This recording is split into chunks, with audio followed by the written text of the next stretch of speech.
क्या हाल चाल है आप सबका। उम्मीद है कि आप सब बिल्कुल ठीक होंगे, खैरियत से होंगे।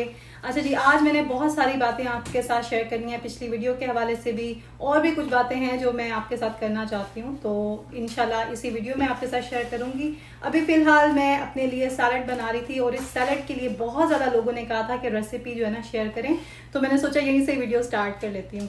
तो यहाँ पे ये योगर्ट लिया मैंने, इसके अंदर मैंने थोड़ा सा मेयोनीज और आलमंड मिल्क ऐड किया था।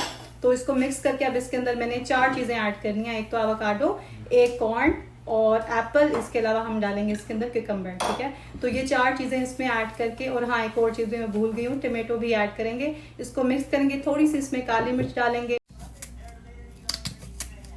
इसको मिक्स करेंगे। और ये देखें जी, ये है फाइनल लुक। तो ये सैलड मैं कभी कभी खाती हूँ सुबह नाश्ते में।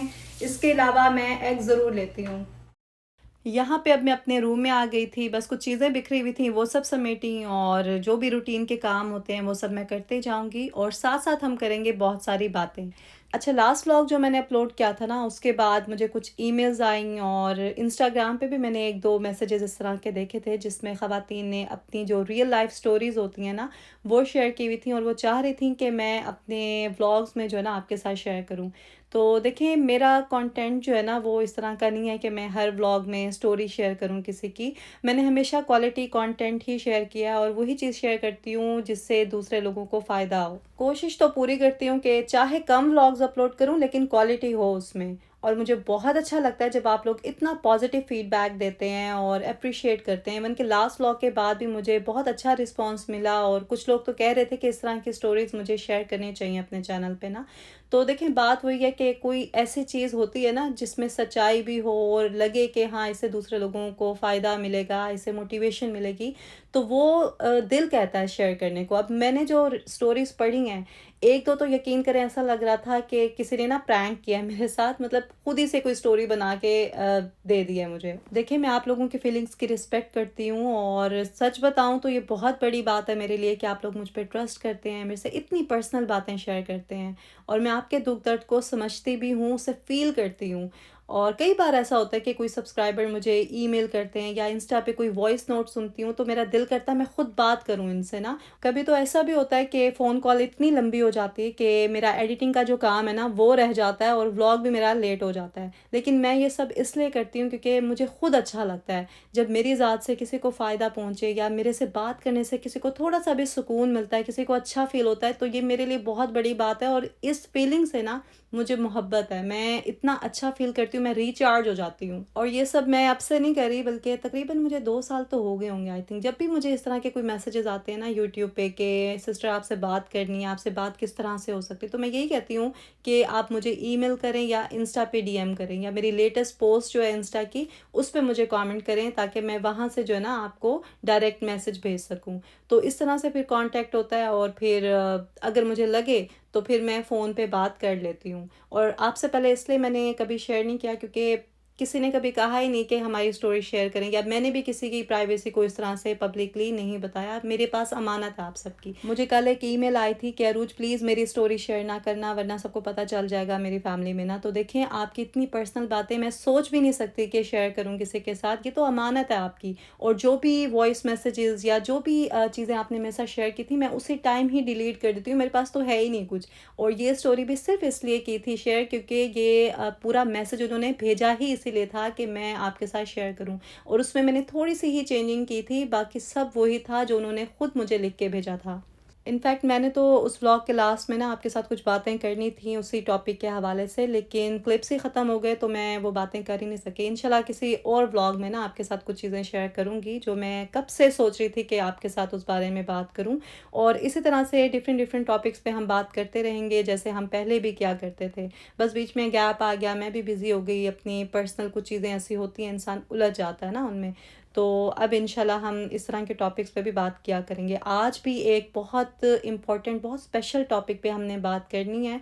पहले मैं आपको थोड़ा सा बता दूं कि यहाँ पे ये रुमाल मैं जो धो रही थी, रोटी वाले रुमाल ना मैं कपड़े धोने वाले डिटर्जेंट से वॉश नहीं करती, क्योंकि एक तो वो बहुत स्ट्रॉन्ग होता है, दूसरा उसकी जो खुशबू होती है ना वो इतनी तेज़ होती है कि बाद में भी रह जाती है। इसलिए मैं डिश सोप ऐड करती हूँ, इसके अलावा बेकिंग सोडा ऐड करती हूँ, और गरम उबलता हुआ पानी इसमें डाल के ना इसको थोड़ी देर के लिए रख देती हूँ। उसके बाद फिर इसको रगड़ के अच्छी तरह से वॉश कर लेती हूँ। कभी अगर ज़्यादा मैले हो रुमाल तो दोबारा से ये प्रोसेस रिपीट कर लेती हूँ और बेहतरीन धुल जाते हैं रुमाल, बिल्कुल साफ़ सुथरे हो जाते हैं। आप भी ये ट्राई करना, बर्तन धोने वाला लिक्विड और साथ में बेकिंग सोडा ज़रूर ऐड करना और गर्म खोलता हुआ पानी आपने डालना है और इसको थोड़ी देर के लिए बस रख देना है। घर के काम तो इसी तरह से चलते रहेंगे। अब हम बात कर लेते हैं आज के टॉपिक पे। तो ये जो बाहर जाने का शौक़ है ना, कि हम किसी भी बाहर के मुल्क में जाके सेटल हो जाएं, बस पाकिस्तान से निकल जाएं, चाहे दुबई चले जाएं, चाहे अमेरिका चले जाएं, किसी भी दुनिया के कोने में चले जाएं, लेकिन पाकिस्तान से बाहर चले जाएं। बहुत से लोग तो अपनी ज़िंदगी ज़ाया कर देते हैं इस बाहर जाने के शौक़ में। आज मैं ख़ास तौर पे बात करूँगी उन लड़कियों के बारे में जिन्हें बाहर के मुल्क में शादी करने का शौक़ होता है। ऐसी बहुत सी लड़कियाँ होती हैं जो रिश्तों के इंतज़ार में बैठी रहती हैं, शादी लेट हो जाती है लेकिन वो नहीं करती तब तक जब तक उन्हें कोई बाहर का रिश्ता नहीं मिल जाता। लड़कों की तो खैर क्या ही बात है, उन्हें तो सिर्फ यही लालच होती है कि हम बाहर सेटल हो जाएं। लड़की चाहे जैसे भी हो, चाहे बेवा हो, चाहे उसके बच्चे हों, चाहे देखने में कैसी भी हो, पर हमें पासपोर्ट मिल जाए बाहर का। ये तो खैर अलग ही टॉपिक है, इस पे हम फिर कभी बात करेंगे। आज ख़ास तौर पे हम बात करेंगे उन लड़कियों की जो शादी करके यहाँ आ जाती हैं और फिर उनके साथ क्या होता है। दिल में बहुत सी ख्वाहिशें और आंखों में बहुत खूबसूरत ख्वाब लेके आती हैं कि अब तो हमारी ज़िंदगी बदल जाएगी, अब तो ऐश ही ऐश होंगे। और जब वो यहाँ पे आती हैं, अच्छा मैं उन लड़कियों की बात कर रही हूँ पहले जो जॉइंट फैमिली में आती हैं, मतलब उनका पूरा ससुराल यहाँ बाहर के मुल्क में होता है, चाहे वो यूके हो, चाहे वो अमेरिका हो, चाहे दुबई हो, कोई भी मुल्क हो, सबकी एक ही स्टोरी होती है। बहुत से लोग जो बाहर के मुल्कों में कई सालों से रह रहे होते हैं ना, उनको एक ऐसी लड़की चाहिए होती है अपने बेटे के लिए या अपने भाई के लिए जो आके उनका पूरा घर संभाले, खाना भी बनाए, घर के सारे काम, सफाई वगैरह सब कुछ करे और उनके कंट्रोल में रहे। अब उन्हें पता है इस तरह की लड़की उन्हें उस मुल्क में तो मिलेगी नहीं, इसलिए फिर वो पाकिस्तान से ऐसी लड़की लाते हैं, एक अनपेड मुलाजिम जो उनके सब काम खामोशी से करता जाए। जो लड़की अपना मुल्क, अपने माँ बाप, अपने बहन भाई, सब रिश्तेदारों को छोड़ के आती है, वो अकेली होती है, उसके पास कोई बात करने वाला नहीं होता जिसे वो अपना दुख दर्द शेयर करे। इवन कि वो अपने घर वालों से फ़ोन पे भी बात नहीं कर सकती क्योंकि यहाँ के जो घर होते हैं उनमें प्राइवेसी नहीं होती, आप खुल के बात कर ही नहीं सकते। और जाहिर है घर वालों ने पूरा कंट्रोल उस पर रखा होता है। लड़की चाहे जितनी भी तेज़ हो, होशियार हो, लेकिन नए मुल्क में आके नए लोगों के बीच में ना उसको कुछ समझ नहीं आती और ना लॉ का पता होता है उसको, ना वहाँ के तौर तरीके सिस्टम का पता होता है। तो कई साल तो उसको लगते हैं वो सब समझने में और तब तक वो ज़हनी मरीज़ बन चुकी होती है। ऐसी एक नहीं बल्कि बेशुमार मिसालें हैं यहाँ पे। मैं पर्सनली भी ऐसी लड़कियों को जानती हूँ। अकेले में बैठ के रोती हैं लड़कियाँ, वापस जाने को तरसती हैं, अपनों से दूरी, ऊपर से जो जुल्म उनके साथ हो रहा है। जी हाँ, मैं इसको जुल्म ही कहूँगी कि आप एक लड़की को वहाँ से लाते हैं ख्वाब दिखा के और फिर उसको इस तरह से मजबूर कर देते हैं कि वो आपके सारे काम भी करे और किसी से शिकायत भी ना करे। ऐसी ऐसी स्टोरीज़ हैं, ऐसे जुल्म के किस्से हैं ना जो मैं आपको सुनाने बैठूँ ना अगर आपका दिल दहल जाएगा।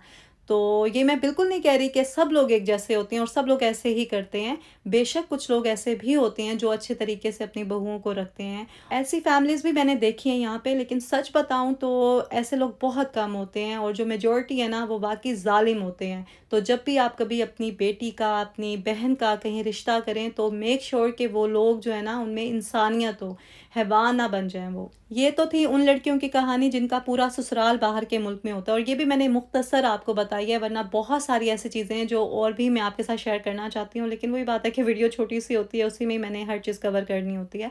तो खैर अब मैं आपको उन लड़कियों का हाल सुनाती हूँ जिनका सिर्फ शौहर होता है बाहर के मुल्क में, जो अकेला रह रहा होता है, उसकी अपनी फैमिली भी उस कंट्री में नहीं होती।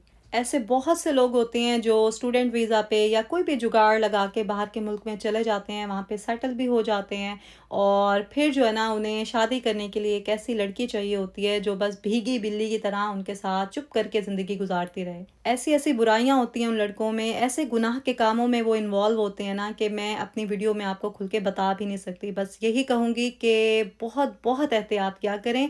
ये ना सोचा करें कि बाहर का रिश्ता आ रहा है तो बस हम जल्दी से कर दें। वो लड़के क्योंकि अकेले रह रहे होते हैं, कोई रोक टोक करने वाला नहीं होता, कोई चेक एंड बैलेंस नहीं होता, हर तरह से वो इंडिपेंडेंट होते हैं। और आपको पता ही है कि हमारे मुल्क के जो लड़के हैं उनकी जहनीत किस तरह की होती है, ज़रा सा उनको फ्रीडम मिलता नहीं कि फैल जाते हैं आके ना।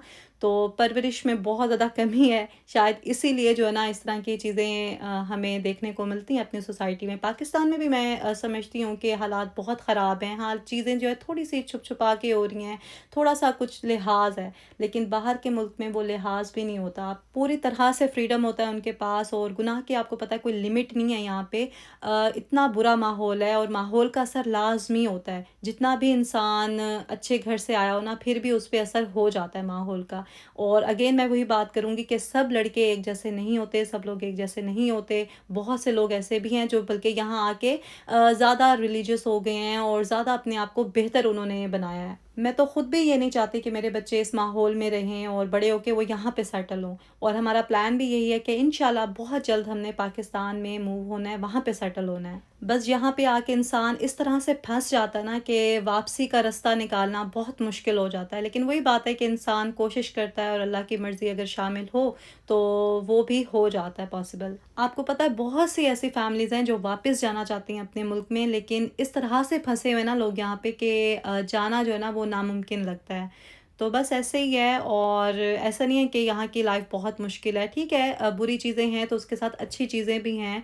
बहुत से लोग यहाँ पे वेल सेटल्ड हैं और बहुत अच्छा लाइफस्टाइल है उनका, लेकिन ऐसे लोग बहुत कम हैं, और मेजॉरिटी जो है ना यहाँ पे स्ट्रगल ही कर रही है। और हाँ, जो लोग अभी सेटल्ड है ना यहाँ पे, उसके पीछे भी उनकी बहुत सारी मेहनत है, कुर्बानियाँ हैं, और पूरी एक स्ट्रगल है जो किसी को नज़र नहीं आती। लोगों को बस यही नज़र आता है कि हाँ जी देखो इनका कितना अच्छा लाइफस्टाइल है, ये तो मज़े की ज़िंदगी गुजार रहे हैं। ये नहीं पता कि उसके पीछे क्या क्या मुश्किलें परेशानियाँ गुजार के वो यहाँ तक पहुँचे हैं। हमारी अपनी भी एक स्ट्रगल है जो कभी मैंने यूट्यूब पे शेयर नहीं की। इंशाल्लाह अपने हस्बैंड से कहूँगी, उनके साथ बैठ के आपको कभी वो पूरी स्टोरी सुनाऊंगी। व्लॉग को यहीं पे एंड कर रही हूँ। अपना बहुत ज़्यादा ख्याल रखें, दुआ में याद रखें। फिर मिलते हैं नए व्लॉग में नए टॉपिक के साथ। अल्लाह हाफिज़।